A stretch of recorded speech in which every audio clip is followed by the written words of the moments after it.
Our family ranch is about 4 miles west of Ekalaka, Montana. And we've got 3 wonderful children that get to do this with us.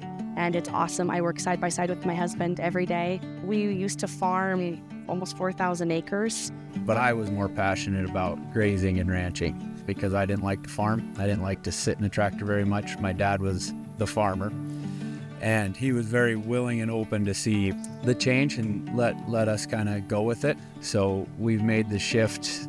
And we have planted everything back to grassland. And we sold our cow herd this fall.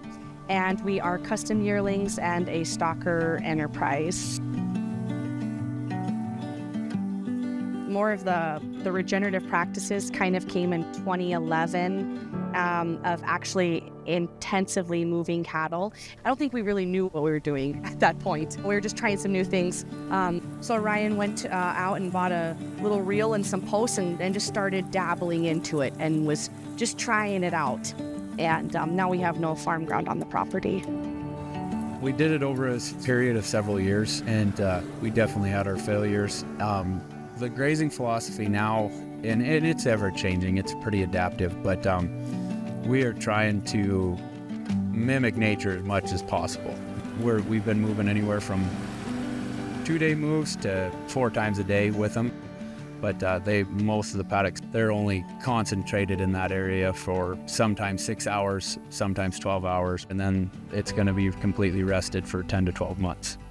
And as soon as we started to kind of do this boom-bust deal where we try to mimic what the bison and other large mammals did back in the day, we started to see new species come in. And that was really, it's encouraging, and we got to see some soil tests on when we started versus now.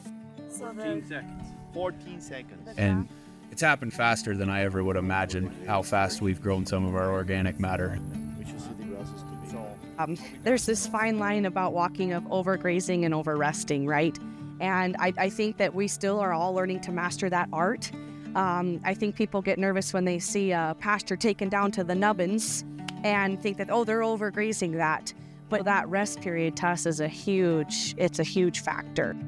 We have seen some tremendous ecological changes on our property that I didn't think we'd be seeing them this fast. The wildlife, they're thriving. All these beautiful birds, the insects. What is regenerative ag? To us, I guess it rejuvenates not only the animal and plant life and soil health, it's for the people too. The lifestyle is healthier and our attitudes and our mental health has improved tremendously.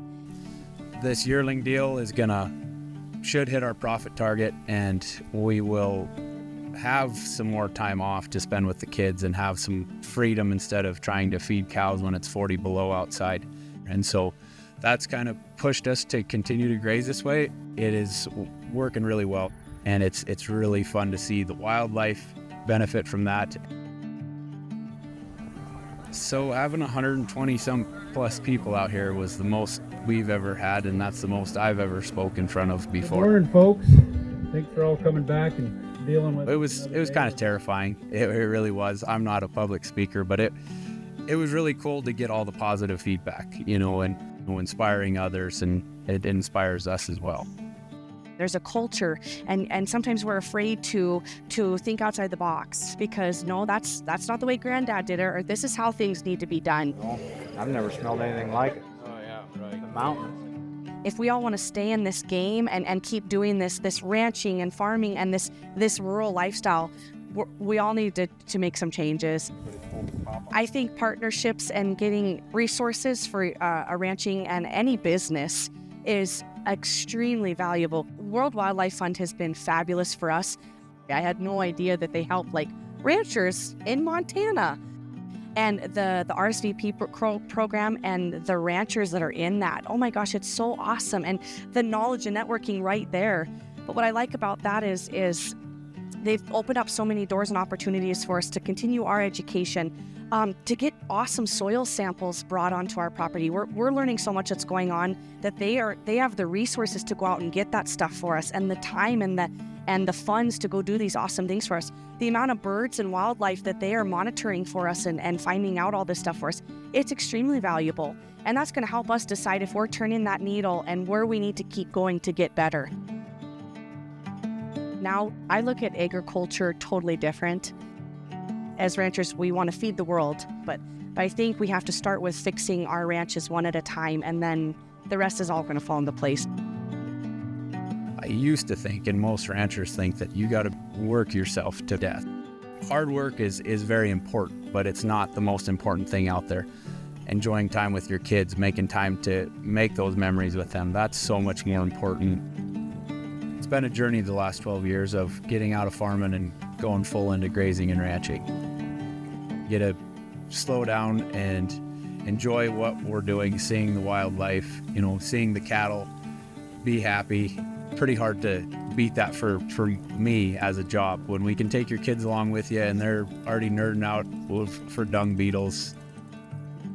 Yeah, it's a beautiful day in Ekalaka, Montana.